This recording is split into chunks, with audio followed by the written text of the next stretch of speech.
ठीक है। लेकिन आप लोग 19 कर लेना स्टार्टअप के लिए, बिल्कुल ठीक है।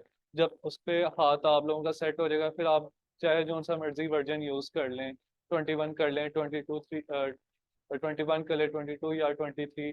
इसी तरह इलस्ट्रेटर का भी 21, 22, 23, इससे भी फर्क नहीं पड़ता। ठीक है, बस ये है कि उसमें टूल्स एडवांस हो जाते हैं, थोड़ा सा उसमें इंटरफेस में थोड़ा सा फर्क आ जाता है, वेलकम स्क्रीन में फर्क आ जाता है, इस तरीके से चीज़ें। ठीक है, तो मैं बहरहाल आज स्टार्ट करता हूँ फोटोशॉप से ही। ठीक है, इस तरीके का, यानी कि ये आइकन है इसका फोटोशॉप का, आप लोगों ने देखा भी होगा, इस तरीके से वो ओपन होता है फोटोशॉप। तो ये जब ओपन होगा तो मैं आपको इसमें आपको बताता हूँ चीज़ें फर्दर।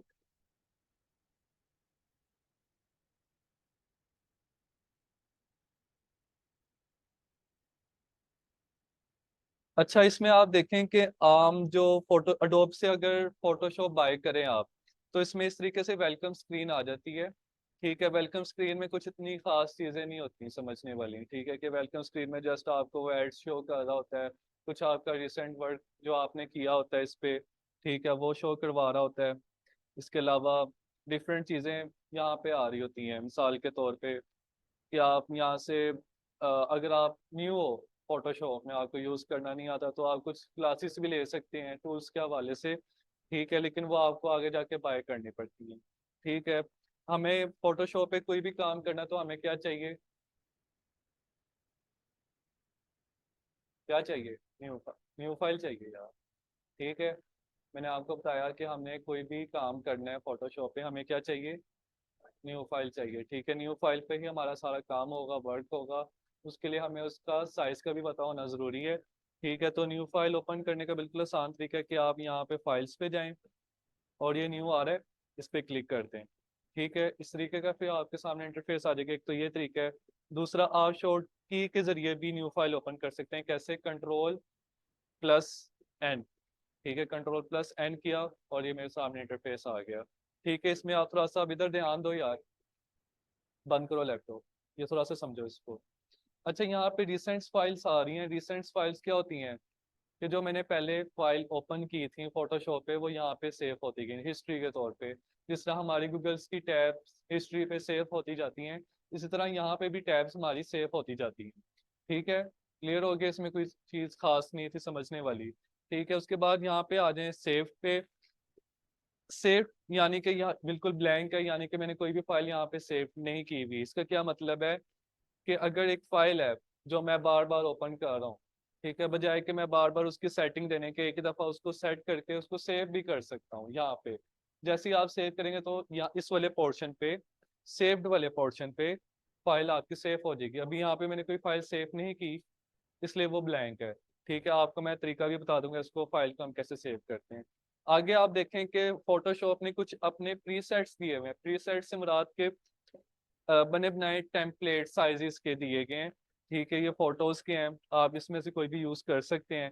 ठीक है, प्रिंट्स के हैं, इसी तरह आर्ट एंड इलस्ट्रेशंस के हैं, वेब डिज़ाइंस के हैं। यानी कि मैंने आपको कल बताया था कि आप इस पे फोटोशॉप पे वेबसाइट भी पूरी डिज़ाइन कर सकते हैं, उनके header putters back and front end भी डिज़ाइन कर सकते हो।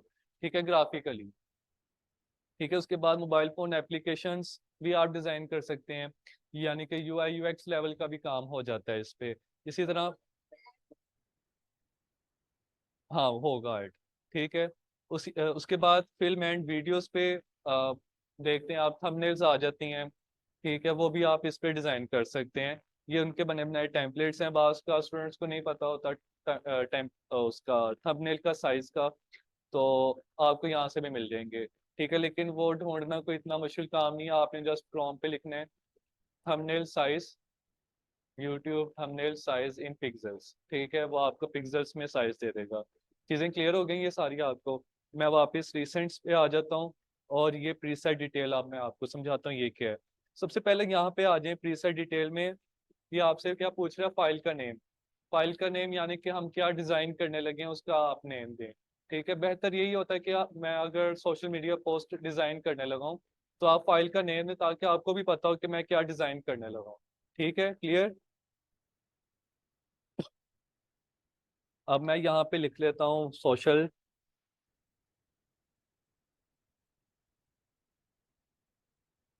मीडिया पोस्ट, ठीक है, मैंने सोशल मीडिया पोस्ट डिजाइन करनी है, मैंने यहाँ पे सोशल मीडिया पोस्ट लिख दिया। ठीक है, अगर आप यहाँ पे नहीं लिखते तो कोई बात नहीं, फाइल काम करने के बाद जब फाइल सेव करते हैं तो तब भी आप दे सकते हैं उसका नेम फाइल का। ठीक है, ये चीज़ थी इसमें समझने वाली। ठीक है, आगे चले हम। उसके बाद आप नीचे आ जाएं, इसकी विथ, हाइट्स और उसके यूनिट्स। ठीक है, मैंने आपको कल साइज बताया था सोशल मीडिया पोस्ट का, क्या था? ठीक है, यानी कि 1080 उसकी विथ और 1080 ही उसकी हाइट्स। ठीक है, ये यानी कि विथ, हाइट। आगे उसके यूनिट्स हम देख लेते हैं, पिक्सेल्स, इंचेस, सेंटीमीटर्स, मिलीमीटर्स और पॉइंट्स। मैंने आपको कल बताया था कि ये इतने सारे यूनिट्स क्यों दिए गए हैं। मैंने इसलिए आपको कल क्लियर कर दी थी चीज़ें कि इसलिए दिए गए हैं कि बाज़ का क्लाइंट जो होता है वो हमें साइज इंचेस में या सेंटीमीटर में बता देता है। ठीक है, तो वो आपकी मर्जी होती है कि आप पिक्सेल्स में या सेंटीमीटर्स या मिलीमीटर्स में भी दे सकते हो। ठीक है, लेकिन पिक्सेल्स में देंगे तो उसकी रेजोल्यूशन ज़्यादा अच्छी रहेगी। ठीक है, क्लियर है ये चीज़ें? उसके बाद नीचे आप आ जाएं, ओरिएंटेशन। ओरिएंटेशन में ये आप देखेंगे, इसको कहते हैं पोर्ट्रेट, इसको क्या बोलते हैं? लैंडस्केप। ठीक है, अब मैं देखें इसको लैंडस्केप पे क्लिक कर रहा हूँ लेकिन ये एक्टिव नहीं हो रहा, क्यों? क्योंकि हमारी विथ और हाइट इक्वल है। अगर मैं विथ को कर दूं 1000, हो गया, और मैं हाइट को कर देता हूँ 500, तो अब आप इसको देखें, मैं ओरिएंटेशन को चेंज कर रहा हूँ, लैंडस्केप पे हो गया। अब मैं पोर्ट्रेट भी कर सकता हूँ, लैंडस्केप में भी इसी तरह आप विथ और हाइट को देखें वो आपस में स्वैप हो रहे हैं। ठीक है, इस समझ आया आपको? लेकिन अगर हाइट और विथ बराबर है, मैं वापस 1080 कर देता हूँ, हाइट भी मैं कर देता हूँ 1080, हो गया।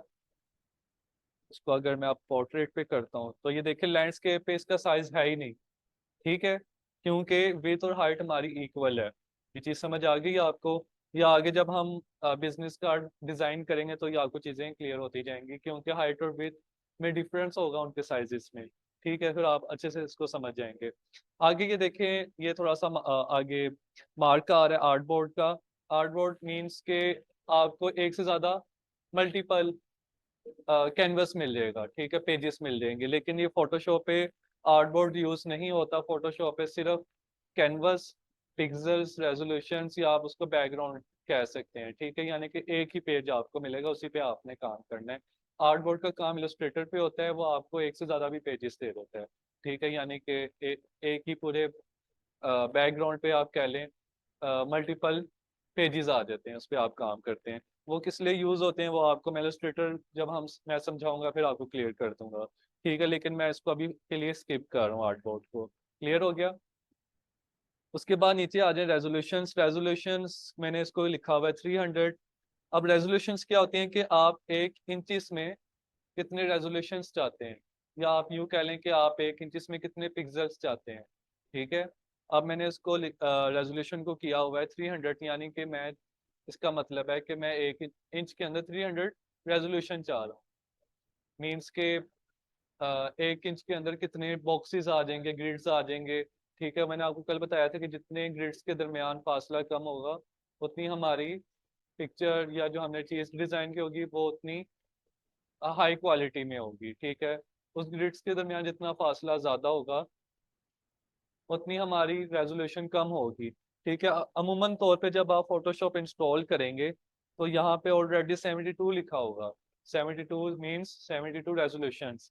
ठीक है, लेकिन आप इसको चेंज करके 300 कर दिएगा। ठीक है, क्लियर हो गया? आगे उसके रेजोल्यूशंस के यूनिट्स हैं पिक्सल्स इन इंचेस और पिक्सल्स इन सेंटीमीटर्स। आपको इंचेस में भी रेजोल्यूशंस मिलेंगे, सेंटीमीटर में भी मिल जाएगी, लेकिन हमें इंचेस में ही चाहिए। क्लियर? उसके बाद नीचे आ जाएंगे कलर मोड्स में। आरजीबी है, बिट मैप है, ग्रेल है, CMYK क्या, लैब कलर। कोई बता सकते हैं आरजीबी क्या है?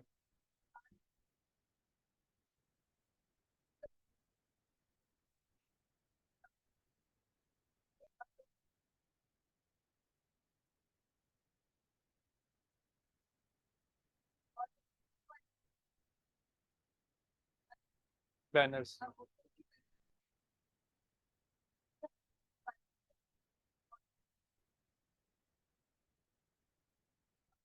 ठीक है, समझ आया कुछ? ठीक है, यानी कि जो हमें स्क्रीन से रिलेटेड चीज़ों को डिज़ाइन करना है उस पर हमने आरजीबी पे सेट करना है। ठीक है, वो उसमें लोगो डिजाइनिंग भी आ जाएगा, सोशल मीडिया पोस्ट भी आ जाएंगी, सारी चीजें इसमें आ जाएंगी। लेकिन वो आप उनको प्रिंटेबल नहीं कर सकते।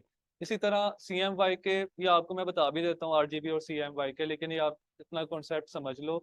आगे जो बैनर्स होते हैं बड़े साइज के, ठीक है, फ्लैक्स आप देखते हैं, इसी तरह स्टैंडीज होती हैं, हमने जाहिर सी बात है उनका प्रिंट निकलवाना होता है।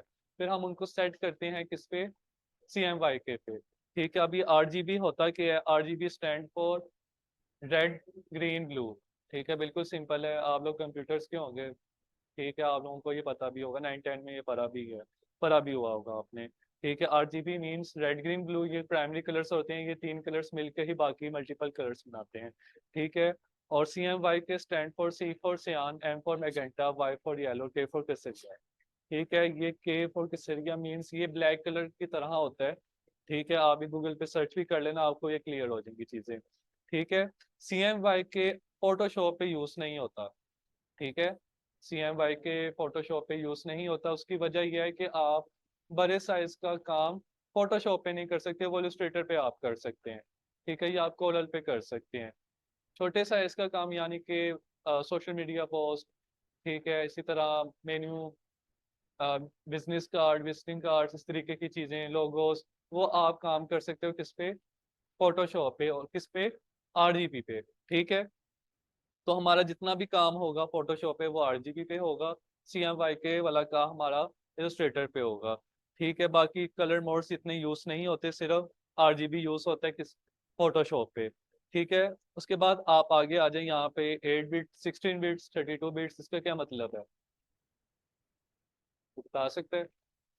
8 बिट्स, 16 बिट्स में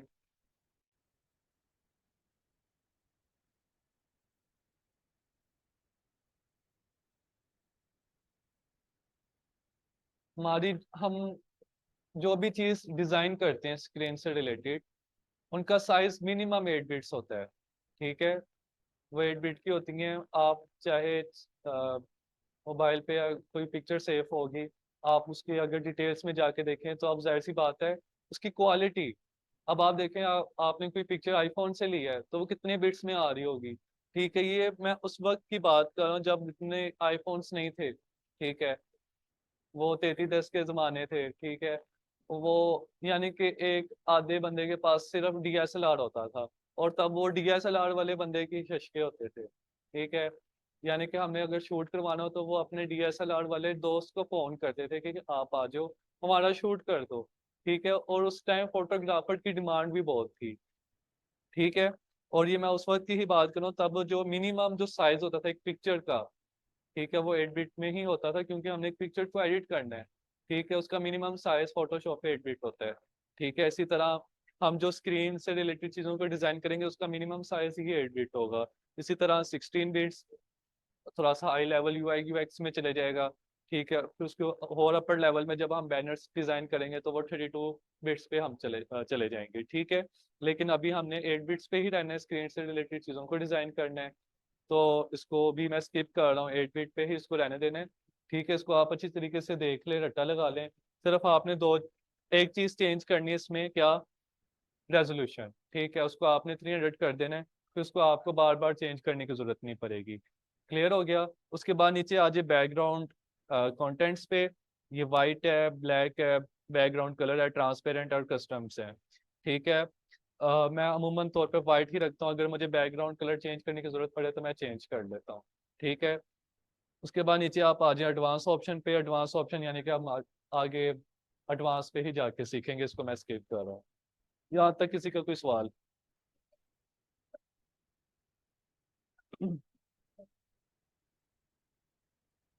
स्क्रीन से रिलेटेड हम जितनी भी चीजें डिजाइन करते हैं, जाहिर सी बात है उसको हमने जीरो से ही स्टार्ट करना है। ठीक है, यानी कि एक पूरा ब्लैंक पेज पे उस पे हमने लोगो डिजाइन करना है, बाद में उसको हमने मॉकअप्स, ये सारी चीजें, उसको JPEG में सेव करना है। जब तक वो उसने PST में या JPEG में सेव होना ना, उसकी बिट्स ऑलरेडी भर जाएंगी कंप्यूटर की नज़र में, लेकिन इन सॉफ्टवेयर में उसका साइज थोड़ा ही रहेगा, मिनिमम 8 बिट्स तक। ठीक है, वो मैक्सिमम फोटोशॉप उसको 32 बिट्स तक ले जाएगा। ठीक है, अगर आप देखें वीडियो एडिटिंग का काम, ठीक है, वो मैक्सिमम 32 बिट्स तक जाता है। ठीक है। इसी तरह आप मोबाइल फ़ोन पे भी वीडियो एडिटिंग कर लेते हैं, ठीक है, वो 16 या 32 बिट्स तक चले जाते हैं, ठीक है।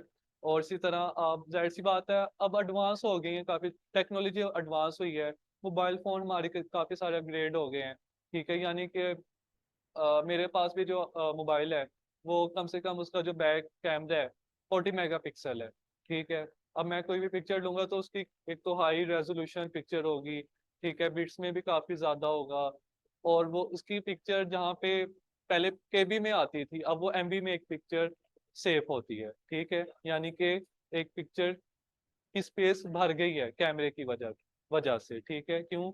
क्योंकि उसकी जो मेगापिक्सल है कैमरे का वो भर गया, ठीक है। पहले तकरीबन इतने नहीं होते थे हमारे कैमरा, मिनिमम 8 मेगापिक्सल, 10 या 12 मेगापिक्सल तक चले जाते थे, ठीक है। आप लोगों के पास शायद आप लोगों ने वो देखे हो, तो और वो नोकिया के फ़ोन आते थे जिसमें वो फ्लिप वाले थे, ठीक है। अ, उसके तकरीबन जो है ना 12, मैंने तो देखा हुआ है, ठीक है, 12 मेगापिक्सल, और वो मोबाइल मेरे से गुम हो गया था। और यानी कि वो उस मोबाइल का इतना अच्छा रिजल्ट था कि मैं नहीं समझ सकता कि ये भैया आईफोन का मुकाबला कर सकता था। वो इतना, यानी कि 3G आईफोन आया हुआ था एक, ठीक है, 4, 5 तक आगे हुए थे आईफोन्स, ठीक है। ब्लैकबेरी भी फोन था उस जमाने का, वो उसको कर लेता था टच, ठीक है। लेकिन हम जाहिर सी बात है इतना अफोर्ड तो नहीं कर सकते, अब बच्चे बच्चे के पास है, अफोर्ड कर लेते हैं वो, ठीक है। टेक्नोलॉजी अब जाहिर सी बात है एडवांस हुई है, लेकिन ये 8 बिट्स, 16 बिट्स और 32 बिट्स को मैं और आगे जाके एक्सप्लेन कर दूंगा, लेकिन अभी इसको हम क्लास स्किप कर देते हैं, ठीक है। लेकिन आप बस इसको इतना समझ लें कि 8 बिट से हमने स्टार्ट करना, ठीक है। कोई भी चीज़ हम डिज़ाइन करें, चाहे वो बैनर सी क्यों ना हो, फ्लैक्स ही क्यों ना हो, 8 बिट पे ही उसको रखना है, ठीक है। कोई चीज़ यहाँ तक समझने वाली नहीं? एक सेकेंड।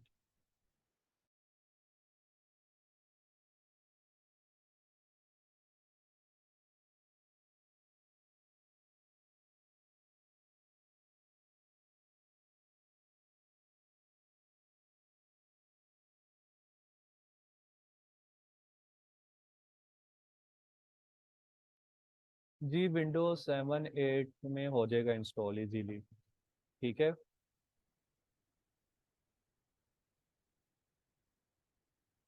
वो वायरस जो डायरेक्ट आ रहा है ना, वो खुद ही रिमूव हो जाएगा, ट्राई करते रहो आप।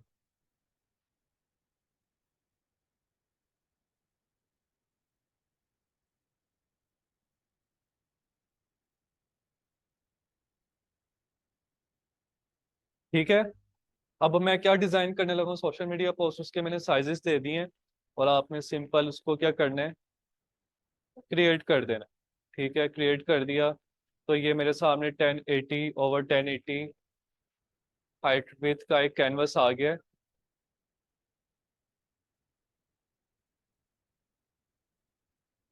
अपने तक रखनी है आवाज़,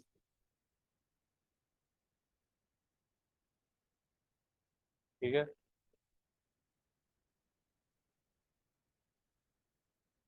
1080 ओवर 1080 हाइट विथ का ये हमारे सामने कैनवस आ गया, बैकग्राउंड आ गई, इसी बैकग्राउंड पे हमारा सारा काम होगा, ठीक है। अब आप इस पे थोड़ा सा गौर करें, ये सारा क्या आ गया, टूल बार, ठीक है। ये वैसे रोलर है, इसको मैं अगर रिमूव कर देता हूँ तो को आपको ये तंग नहीं कर रहा, वैसे वो एडिशनल चीज़ थी, वो आपको मैं बताता हूँ किस चीज़ के लिए, ठीक है। ये टूल बार्स, ठीक है। उसके बाद ये टैब्स आती जाती हैं फर्दर, आप फर्दर न्यू फाइल भी ले सकते हैं कंट्रोल एन करके, ठीक है। 2 टैब्स आ गई, ठीक है। अभी मैं इसको क्रॉस कर देता हूँ, ठीक है, वो टैब रिमूव होगी, यानी कि टैब्स खुलती जाएंगे फर्दर। इसी तरह यहाँ पे टूल्स की प्रॉपर्टीज आ जाएगी, ठीक है। कोई भी आप टूल सेलेक्ट करेंगे उसकी प्रॉपर्टीज आपको यहाँ पे शो हो जाएंगी, ठीक है। उसके बाद यहाँ पे आपको शायद शो ना कर रहा हो, बल्कि नहीं कर रहा शो, मैं एक सेकंड स्क्रीन छोटी करता हूँ अपनी। अब ये देखें, अब आपको क्लियर हो जाएगा, ठीक है। ये फाइल्स, एडिट इमेजेस, ये सारी चीज़ें आपको यहाँ पे शो हो जाएंगी, ठीक है, क्लियर। उसके बाद यहाँ पे आप देखें, यहाँ पे भी फर्दर प्रॉपर्टीज आ जाएंगी, 19 वर्जन में भी, 21 वर्जन में भी ये शो करेगा, ठीक है। उसके बाद ये नीचे लेयर्स आ जाएंगी, ठीक है। लेयर्स क्लियर हो गया, टूल्स क्लियर हो गया, टैब्स, और ये आपको सारी चीज़ें क्लियर होगी, यानी कि आप आपकी स्क्रीन में क्या आया हुआ है, ठीक है, अब मैं स्टार्ट करता हूँ पहले टूल से ही, कि पहला टूल जाहिर सी बात है ये सिलेक्ट है, तो मैं आपको बता देता हूँ इसका नेम क्या है। अच्छा, आपको देखने में ऐसे काफी सारे टूल्स लग रहे हैं, ठीक है। तो अगर मैं इस एरो पे क्लिक करूंगा तो ये देखें, दो कॉलम्स बन जाएंगे और दो ही इसके रो बन जाएंगे। अब आपको देखने में थोड़े लग रहे हैं, ठीक है। अब मैं करूँ स्टार्ट पहले टूल से ही, ठीक है। अच्छा, मैं आपको एक और चीज बता दूं कि ये मैं आपको सारे टूल्स नहीं करवाऊंगा। कुछ टूल्स ऐसे हैं कि जो फोटोस एडिटिंग के लिए यूज होते हैं, ठीक है। ज्यादातर टूल्स ऐसे हैं, ठीक है। लेकिन मैं आपको वो टूल्स करवाऊंगा जिससे आप तो स्क्रीन से रिलेटेड चीजों को भी डिजाइन कर लेंगे, एक चीज। दूसरा, आप उस पर थोड़ा बहुत एडिटिंग भी कर लेंगे, ठीक है। एडिटिंग आप खुद सीखेंगे और मैं सिखाऊंगा आपको कैसे सीखेंगे, वो भी मैं आपको बता दूंगा, ठीक है। अच्छा, यहाँ पे आप आ जाएं। सबसे पहले मूव, पहला जो फर्स्ट टूल है इसका नाम है मूव टूल, ठीक है। मूव टूल आइडिया और होगा, किसी भी ऑब्जेक्ट, टेक्स्ट, शेप को मूव करने के लिए जो टूल यूज होता है उसे क्या कहते हैं, मूव टूल, ठीक है। इसी मूव टूल से आप बाकी शेप को, टेक्स्ट को, ऑब्जेक्ट को, पाथ को, शेप को, उनको मूव कर सकते हैं, ठीक है। 19 वर्जन में भी इसी तरह ये एनिमेशन चलाएगा, ठीक है। आपको वो चीजें भी क्लियर होती जाएंगी, ठीक है। जो फोटोशॉप पे अगर देखा जाए, फोटोशॉप पे जो सबसे ज्यादा टूल जो यूज होता है वो मूव टूल है। उसकी वजह तो बता सकते हैं? क्योंकि हमने बार बार चीजों को मूव करना होता है, ठीक है। बात आते एक टेक्स्ट एक जगह पे अच्छा नहीं लग रहा होता, ठीक है। हमने उनकी जगह चेंज करके देखना होता है बार बार, ठीक है। वैसे ये एडिशनल एक चीज थी, ठीक है। क्योंकि आप लोगों को पता हो कि मूव टूल के बारे में जो है ना, इतनी खास चीजें हैं नहीं, ठीक है। बस इतने अक्सर जो टीचर्स होते हैं बता के छोड़ देते हैं कि बस ये चीज़ों को मूव करने के लिए यूज होता है टूल, ठीक है। लेकिन मैं आपको ये आगे चीज़ भी बता रहा हूँ कि अगर देखा जाए फोटोशॉप में जो सबसे ज़्यादा टूल जो यूज होता है वो मूव टूल है। उसकी वजह ये है कि हमने बार बार चीज़ों को मूव करना होता है,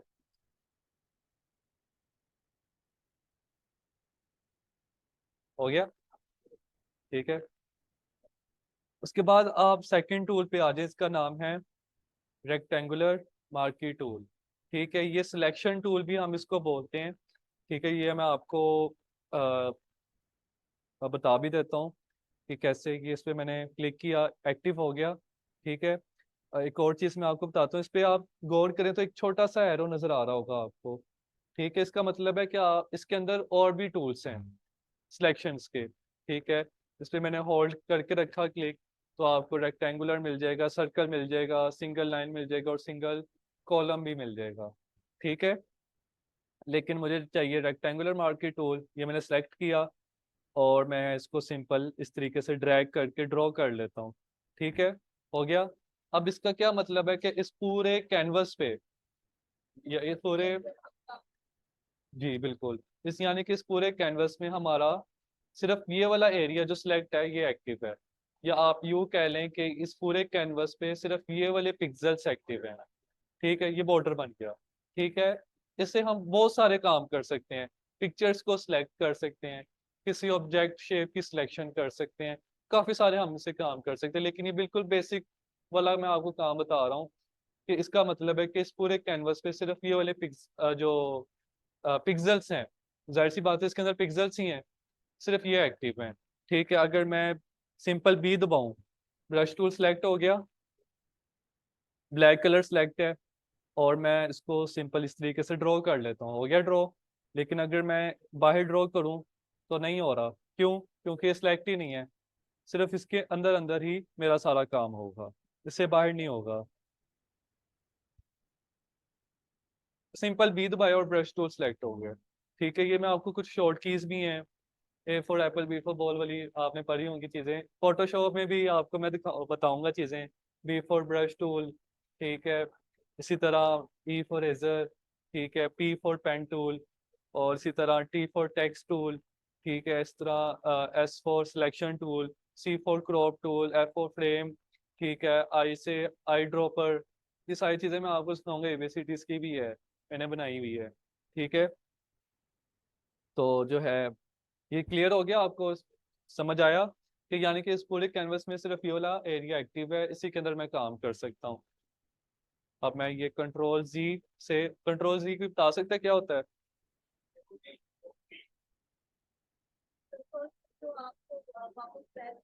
अंडू बोलते हैं।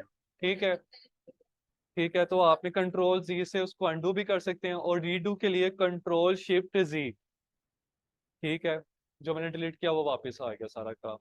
ठीक है, कंट्रोल जी कर देता हूँ वापस, ये सारा रिमूव हो गया। अब जाहिर सी बात है, ये जो हमने सिलेक्शन की हुई है उसको खत्म भी करना है, तो बिल्कुल इजी है, कंट्रोल प्लस डी करेंगे तो ये डी सिलेक्ट हो जाएगा बस। ठीक है, यानी कि वो जो सिलेक्शन थी वो खत्म हो गई। ये चीज़ क्लियर हुई आपको? अब एक और मैं आपको चीज़ बता देता हूँ। मैं दोबारा बी दबाता हूँ, ब्रश टूल सेलेक्ट करता हूँ, ब्रश टूल सेलेक्ट हो गया। अब मैं कोई और कलर यहाँ से सिलेक्ट करता हूँ। मैं यहाँ से कलर सेलेक्ट कर लेता हूँ, रेड कर लिया, और मैं इस बैकग्राउंड पे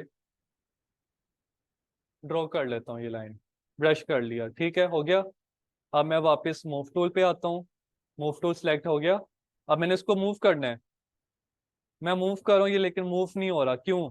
ये एरर आ रहा है, इसको अभी आप छोड़ दो। क्यों? क्योंकि मैंने आपको कल एक एग्जांपल दी थी कि जिस तरह ये दीवार है, इस पे अगर मैं पेंट करूँ तो मैं उसको मूव नहीं कर सकता। ठीक है, सिंपल यही चीज यहाँ पे भी अप्लाई हो रही है। यहाँ पे आप देखें लेयर्स पे, ये बैकग्राउंड वाली लेयर है जो कि क्या है, लॉक है। वालेकुम सलाम हैदर, क्या हाल है? देखो, खुश हो? बैठ जाओ। ठीक है, मैं इसको मूव कर रहा हूँ ये, लेकिन मूव नहीं हो रहा। ठीक है, उसकी वजह ये है कि ये बैकग्राउंड वाली लेयर है जो कि लॉक है। अगर मैं इस बैकग्राउंड वाली लेयर को अनलॉक कर देता हूँ, ठीक है, और मैं इस बैकग्राउंड को मूव करता हूँ, तो पीछे हमें क्या नजर आ रहा है? पीएनजी। ठीक है, ट्रांसपेरेंट। यानी कि इस पूरे ट्रांसपेरेंट में हमारा काम तो नहीं हो सकता ना, वाइट बैकग्राउंड पे हमने करना है, तो मैं कंट्रोल जी कर लेता हूँ। अब लेकिन ये फिर भी मूव नहीं हो रहा हमारा, जो मैंने हमने ड्रॉ किया है। ठीक है, कंट्रोल जी कर लेता हूँ, ये दोबारा लेयर बंद हो गई। दोबारा कंट्रोल जी करता हूँ, वो लाइन भी चली गई। ठीक है, अब मैं दोबारा यहाँ से ट्रांसपेरेंट ग्लास लेता हूँ, लेयर आ गई, लेयर वन आ गई। दोबारा ब्रश टूल सेलेक्ट करता हूँ, और लाइन ड्रॉ की, मूव टूल पे आया। अब मैं इसको इजीली मूव कर सकता हूँ। ठीक है, मुझे ये लाइन अच्छी नहीं लग रही यहाँ पे, मैं इसको यहाँ पे ले आऊँगा। यहाँ पे भी नहीं अच्छी लग रही, मैं यहाँ पे ले आऊँगा। ठीक है, इसका मैं साइज भी छोटा बड़ा कर सकता हूँ, कैसे? कंट्रोल टी करके, मीन्स ट्रांसफॉर्म। ठीक है, ट्रांसफॉर्म से भी हम इसका साइज छोटा बड़ा कर सकते हैं इस तरीके से। ठीक है, क्लियर? आप चाहे इसी लेयर पे दो तीन लाइंस और ऐड कर सकते हैं। ठीक है, लेकिन अगर अब मिसाल के तौर पे ये मैंने लेयर वन ली हुई है, इसी लेयर वन के ऊपर मैं एक और लाइन लगा लेता हूँ, फिर एक और लाइन लगा लेता हूँ, फिर एक और लगा लेता हूँ। ठीक है, अब मैं मूव टूल सेलेक्ट करूंगा, तो एक ही लेयर में ये कितनी लाइन्स हैं? एक दो तीन चार, तो ये चार की चार लाइन्स मूव होंगी, लेकिन मुझे तो सिर्फ ये वाली लाइन मूव करनी है, लेकिन ये चार हो रही हैं। ठीक है, तो मैं क्या करूँगा, सेपरेट सेपरेट लेयर ले लूंगा इनकी। ठीक है, पहले लेयर में ये एक लाइन आ गई, दोबारा एक न्यू लेयर लूंगा, ब्रश टूल सेलेक्ट करूंगा, और लाइन मूव कर। ठीक है, दोबारा एक लेयर लूंगा ब्रश से इस तरीके से। ठीक है, दोबारा लेयर लूंगा, और इस तरीके से। ठीक है, अब मैं अब मूव टूल सेलेक्ट करूंगा। अब मुझे अगर ये वाली लाइन मूव करनी है, तो मुझे यहाँ से उसकी लेयर देखनी पड़ेगी। ठीक है, अब आपको नहीं पता कौन सी लेयर है, तो आप जस्ट इस पे क्लिक करो, वो लेयर सेलेक्ट हो जाएगी। ठीक है, अब आप इसको इजीली मूव कर सकते हो। इसकी भी सेपरेट लेयर है, इसको मूव कर सकते हो सेपरेट। इसकी भी एक लेयर है, इसको भी आप मूव कर सकते हो, इसी तरह इसको भी मूव कर सकते हो। आपको ये अच्छी नहीं लग रही लाइन, तो इसको आप डिलीट कर सकते हो सिंपल डिलीट वाले बटन से। ठीक है, एक तो ये तरीका है। दूसरा डिलीट करने का तरीका ये है कि ये लेयर एक्टिव है, और इसको इस तरीके से आपने डिलीट कर दिया। ठीक है, चीज़ें क्लियर हो गई हैं आपको? सिलेक्शन टूल भी क्लियर हो गया आपको? इसी आगे जाके हम फर्दर इसमें चीज़ें सीखेंगे। उसके बाद ये लासो टूल है, लासो टूल इतना यूज़ नहीं होता फोटोशॉप में। मैं आपको ये इंशाल्लाह जब हमारे 8 या 9 क्लासेस हो जाएंगी ना, फिर मैं इसका थोड़ा सा आपको टच दे दूंगा कि ये है क्या चीज़। ठीक है, मे भी उससे पहले आप ये पहले सीख जाएं लासो टूल। ठीक है, तो ये अभी के लिए मैं इसको स्किप कर रहा हूँ। और उसके बाद फोर्थ नंबर पे जो टूल है, इसका नाम है ऑब्जेक्ट सिलेक्शन टूल, किसी भी ऑब्जेक्ट को, शेप को सिलेक्ट करने के लिए जो टूल यूज होता है, ऑब्जेक्ट सिलेक्शन टूल है। 19 वर्जन में ये टूल नहीं है, 21 वर्जन में।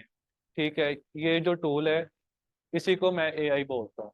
ठीक है, इसी टूल से बैकग्राउंड रिमूव्स हो जाते हैं। समझ आया आपको? ठीक है, ये 21 वर्जन में आपको थोड़ा सा मैं करके भी दिखा दूंगा, लेकिन आपको मैं कहूँगा कि 19 वर्जन ही यूज़ करें। अभी आप इस पे उतना डीप नहीं ना जाएं। ठीक है, अगर किसी का इंटरेस्ट है इस चीज़ में तो 21 कर ले, कोई इशू नहीं। तो इसकी कुछ वीडियोस होंगी, मैं आपको दिखा भी दूंगा, कुछ प्रैक्टिकल वर्क भी करके दिखा दूंगा, फिर आप अच्छे से इसको समझ जाएंगे। ठीक है, किसी भी ऑब्जेक्ट को, शेप को यूज़ करने के लिए जो टूल यूज़ होता है वो कौन सा टूल है? Object selection tool. ठीक है, अंदर हो गया आई थिंक।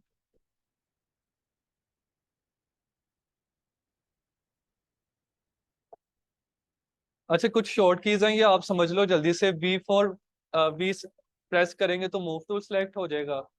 ठीक है, बी प्रेस करेंगे तो ब्रश टूल आ जाएगा, सी दबाएंगे क्रॉप टूल आ जाएगा, पी दबाएंगे पेन टूल आ जाएगा। ठीक है, टी दबाएंगे तो टेक्स्ट टूल आ जाएगा। आ गया? ठीक है, एस दबाएंगे तो स्टेम टूल आ जाएगा, ई दबाएंगे रेजर आ जाएगा, और आई दबाएंगे आई ड्रॉपर टूल आ जाएगा। इस तरीके से ये सारी चीजें आती जाती हैं। ठीक है, और शेप से पता नहीं, डब्ल्यू था आई थिंक।